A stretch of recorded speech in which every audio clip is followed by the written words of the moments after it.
प्यारे दोस्तों, इस वीडियो में प्रतियोगी परीक्षा में रसायन विज्ञान से पूछे जाने वाले महत्वपूर्ण प्रश्नों को देखेंगे। आप किसी भी प्रतियोगी परीक्षा की तैयारी करते हैं, जैसे एसएससी, रेलवे, बैंकिंग या बिहार पुलिस, बीपीएससी या तो आपके स्टेट का कोई भी एग्जाम हो, तो यह वीडियो आपके लिए अति उपयोगी साबित होगा। चलिए देखते हैं। पहला क्वेश्चन है कि आधुनिक रसायन विज्ञान का जनक किसे कहा जाता है? तो इसका करेक्ट आंसर है लेवोजियर को आधुनिक रसायन विज्ञान का जनक कहा जाता है। नेक्स्ट क्वेश्चन है कि रासायनिक रूप से शुष्क बर्फ वस्तुतः क्या है? तो इसका करेक्ट आंसर है ठोस कार्बन डाइऑक्साइड है। दोस्तों, यह क्वेश्चन कम से कम सैकड़ों बार पूछा गया होगा, हर एग्जाम में पूछा जाता है, ये काफ़ी इंपॉर्टेंट है, इसे ध्यान रखना है। शुष्क बर्फ जो है वो कार्बन डाइऑक्साइड कहलाता है। ठीक है, कार्बन डाइऑक्साइड क्या है? एक शुष्क बर्फ है, ये ध्यान रखना है। नेक्स्ट क्वेश्चन है ये परमाणु के नाभिक की खोज किसने की थी? तो इसका करेक्ट आंसर है रदरफोर्ड ने किया था। परमाणु के नाभिक की खोज रदरफोर्ड ने किया था। ठीक है, यहाँ एक क्वेश्चन ये भी पूछा जाता है कि परमाणु सिद्धांत किसने दिया था? तो डाल्टन ने दिया था, ये ध्यान रखना है। परमाणु के 3 मूल कण होते हैं, ठीक है, प्रोटॉन, न्यूट्रॉन और इलेक्ट्रॉन, ये ध्यान रखना है। जिसमें प्रोटॉन की खोज किसने किया? गोल्डस्टीन ने, और न्यूट्रॉन की खोज किया था चैडविक ने, और इलेक्ट्रॉन की खोज किया जे थॉमसन ने, ये ध्यान रखना है। नेक्स्ट क्वेश्चन है उत्कृष्ट गैसों की संयोजकता कितनी होती है? तो इसका करेक्ट आंसर है 0।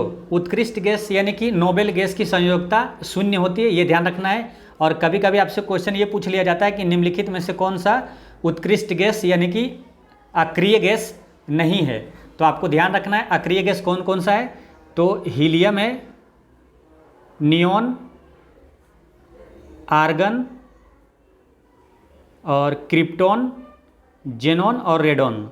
ठीक है, इसे याद ऐसे रखना है ना अगर करके 0 रन, है ना यानी कि हीलियम, नियॉन, अगर करके यानी आर्गन, क्रिप्टॉन, 0 रन यानी जेनॉन और रेडॉन, ऐसे याद रखिएगा इसको।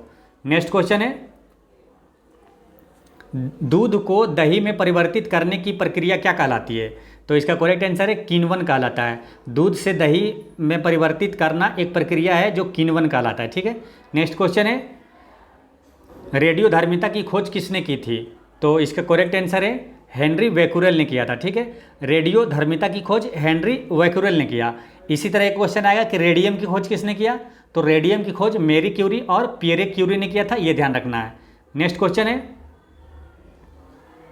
कि नाभिकीय संयंत्रों में ग्रेफाइट का उपयोग किया जाता है। तो नाभिकीय संयंत्र में ग्रेफाइट का उपयोग किस लिए किया जाता है? तो इसका किया जाता है विमंदक के रूप में। ठीक है, मंदक के रूप में या विमंदक के रूप में ग्रेफाइट का उपयोग किया जाता है। नेक्स्ट क्वेश्चन है कि हाइड्रोजन बम विकसित किया गया था। तो इसका करेक्ट आंसर है एडवर्ड टेलर ने विकसित किया था। ठीक है, हाइड्रोजन बम का विकसित किसने किया? एडवर्ड टेलर ने किया, ये ध्यान रखना है। नेक्स्ट क्वेश्चन है कि हाइड्रोजन बम किस सिद्धांत पर कार्य करता है? तो इसका करेक्ट आंसर है अनियंत्रित नाभिकीय संलयन अभिक्रिया पर ये काम करता है। ठीक है, अब इसे याद ऐसे रखना है रिलेट करके, जैसे देखिए इसमें क्या ना ऑप्शन आपको दिया जाता है, काफ़ी कन्फ्यूजन रहता है, काफ़ी क्लोज रहता है, जैसे नियंत्रित नाभिकीय संलयन, नाभिकीय विखंडन, अनियंत्रित नाभिकीय विखंडन। तो इसको ऐसे रिलेट करना है, जैसे देखिए हाइड्रोजन बम के बारे में पूछा, एक होता है परमाणु बम। ठीक है, तो इसलिए यहाँ हाइड्रोजन बम को ऐसे रिलेट करिए कि सूर्य से ऊर्जा जो निकलता है वो किस सिद्धांत पे निकलता है? नाभिकीय संलयन के सिद्धांत पे। ठीक है, तो सूर्य में सबसे अधिक कौन सा गैस पाया जाता है? तो हाइड्रोजन ही पाया जाता है। ठीक है, तो सूर्य से नाभिकीय संलयन से ऊर्जा निकलता है, यानी कि संलयन से पहले इसको रिलेट करेंगे। हाइड्रोजन बम पूछेगा यानी संलयन वाला आंसर टिक करना, पहले ये ध्यान रखना है। तो यानी विखंडन वाला नहीं होगा। ठीक है, क्योंकि सूर्य से ऊर्जा निकलती है वो क्या है? नाभिकीय संलयन के सिद्धांत पर। तो वही सूर्य में सबसे ज़्यादा हाइड्रोजन है, तो हाइड्रोजन बम पूछेगा तो संलयन वाला आंसर होगा, ये ध्यान रखना है। ठीक है, अब इसका संलयन से रिलेटेड हो गया। अब इसको ध्यान रखना है कि ये अनियंत्रित नाभिकीय संलयन अभिक्रिया से ये हाइड्रोजन बम सिद्धांत ये कार्य करता है। ठीक है, तो अब एक ही परमाणु बम, तो परमाणु बम है नाभिकीय विखंडन के सिद्धांत पे काम करता है, ये ध्यान रखना है। नेक्स्ट क्वेश्चन है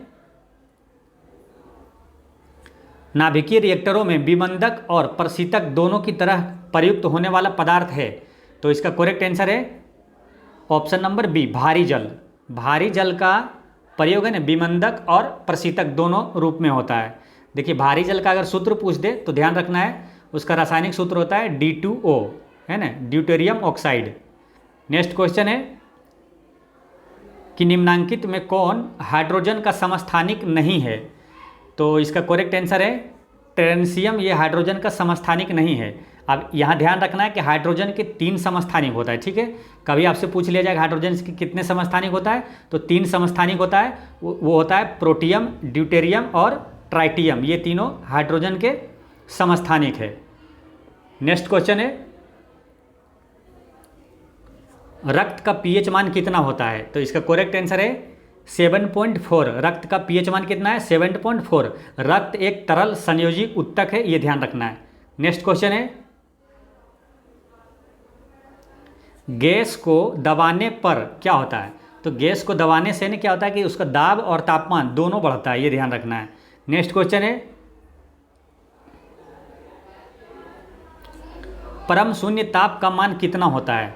तो इसका करेक्ट आंसर है option number B -273 degree Celsius, ये परम शून्य ताप कहलाता है, ये ध्यान रखना है। नेक्स्ट क्वेश्चन है कि परम शून्य ताप है, तो परम शून्य ताप क्या है? तो सैद्धांतिक रूप से न्यूनतम संभव तापमान होता है, यानी कि सबसे न्यूनतम तापमान है ना परम शून्य ताप कहलाता है, जो कि -273 डिग्री सेल्सियस होता है। नेक्स्ट क्वेश्चन है कि निम्नलिखित में से कौन सा ईंधन न्यूनतम पर्यावरण प्रदूषण फैलाता है? तो इसका करेक्ट आंसर है हाइड्रोजन। हाइड्रोजन जो ईंधन है सबसे कम पर्यावरण प्रदूषण फैलाता है, ये ध्यान रखना है। हाइड्रोजन से कई क्वेश्चन पूछा जाता है, जैसे पीछे आया था हाइड्रोजन के कितने समस्थानिक है? तो 3 समस्थानिक है। एक क्वेश्चन आता है कि भविष्य का ईंधन किसे कहा जाता है? तो हाइड्रोजन को ही कहा जाता है भविष्य का ईंधन, ठीक है। सबसे हल्की गैस कौन सा है? तो वो हाइड्रोजन ही है। और सूर्य में सबसे अधिक कौन सा गैस है? तो हाइड्रोजन ही है। नेक्स्ट क्वेश्चन है बायोगैस संयंत्र से निष्कासित निम्नलिखित में से कौन सी गैस ईंधन के रूप में उपयोग में आती है? तो इसका करेक्ट आंसर है मीथेन का उपयोग ईंधन के रूप में किया जाता है। नेक्स्ट क्वेश्चन है निम्नलिखित जीवाश्म ईंधनों में से कौन स्वच्छतम ईंधन है? तो इसका करेक्ट आंसर है प्राकृतिक गैस जो होता है वो स्वच्छतम ईंधन है, ये ध्यान रखना है। नेक्स्ट क्वेश्चन है सबसे भारी धातु कौन सी है? तो इसका करेक्ट आंसर है ओस्मियम। सबसे भारी धातु होता है ओस्मियम, ठीक है। अगर आपसे पूछे कि सबसे हल्की धातु कौन सा होता है, तो वो लिथियम होता है, ये भी ध्यान रखना है। नेक्स्ट क्वेश्चन है निम्नलिखित में से कौन सा तत्व सर्वाधिक विद्युत ऋणात्मक है? तो सर्वाधिक विद्युत ऋणात्मक होता है फ्लोरीन, ठीक है। अब एक क्वेश्चन ये भी पूछा जाता है कि सर्वाधिक विद्युत धनात्मक तत्व कौन सा होता है? तो वो होता है सीजियम, ये ध्यान रखना है। सीजियम जिसका परमाणु संख्या है 55, ठीक है। सीजियम सबसे अधिक धनात्मक तत्व है। अब विद्युत सबसे विद्युत ऋणात्मक है फ्लोरीन, और धनात्मक में पूछे तो सीजियम, ठीक है, ये ध्यान रखना है। और एक क्वेश्चन ये पूछा जाता है कि उच्चतम इलेक्ट्रॉन बंधुता वाला तत्व कौन सा है? तो वो है क्लोरीन। ये उच्चतम इलेक्ट्रॉन बंधुता वाला तत्व है क्लोरीन, ये ध्यान रखना है। जैसे जो कन्फ्यूजन वाला आता है वो सबको एक साथ रिवीजन करना चाहिए। अब हो गया ये चीज़। अब क्लोरीन की परमाणु संख्या ध्यान रखना है। क्लोरीन की परमाणु संख्या 17 है, और फ्लोरीन की परमाणु संख्या 9 है, और सीजियम की है 55, ये ध्यान रखना है, ठीक है। इस तरह से 20 इंपॉर्टेंट क्वेश्चन होता है समाप्त। दोस्तों ये सभी वैसे प्रश्न हैं जो परीक्षा में रिपीट होता रहता है, और अगली वीडियो में 50 महत्वपूर्ण प्रश्न लाऊंगा जो परीक्षा में पूछा जाता है। तो आप इस चैनल पर बने रहें। जय हिंद।